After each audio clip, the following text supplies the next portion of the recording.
Tra le altre cose, dottor Liberti, di raccolta differenziata, è incredibile quello che sta accadendo ad Aviano, un comune della Pedemontana.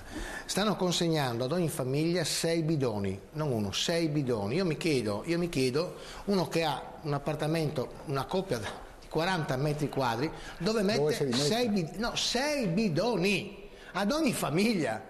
Non era più facile metterci dei bidoni fuori, non so, dislocarli? No, 6 bidoni, quindi ogni famiglia sta ricevendo 6 bidoni. Io capisco quello che ha la casa col giardino, ma quello che ha un appartamento dove mette 6 bidoni con delle istruzioni, io le ho lette, che sono incomprensibili, sono più capibili le istruzioni per salire sulla Luna, quelle che danno a Cape Canaveral ai vari che davano ad Armstrong, erano più capibili. Io mi rivolgo ovviamente alle persone di una certa età, agli ottantenni, che arrivano 6 bidoni, che cazzo, 6 bidoni?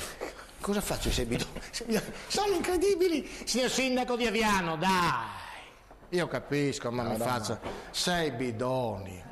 Per uno che ha una villa 6 bidoni, ma uno che ha un appartamento, uno lo mette in sala, un altro in bagno, un altro in cucina, poi vanno a ritirarli, non tutti i giorni ovviamente. Ti puoi immaginare cosa accade, l'umido, il profumo, è incredibile. Io non so, io spero che il sindaco, che stimo, venga qui e spieghi chi ha avuto questa idea genialissima, e da fargli un monumento. Io ad Aviano tirerei via il monumento ai caduti e metterei il monumento a quello che ha deciso di mettere 6 bidoni per ogni famiglia. Dottor Liberti, è d'accordo o no? Dai, 6 bidoni, non calciatori, bidoni intesi come... dai, su. Se questo è il modo di incentivare la raccolta differenziata, uno prende i bidoni. Dal 1° ottobre diventano invece operativi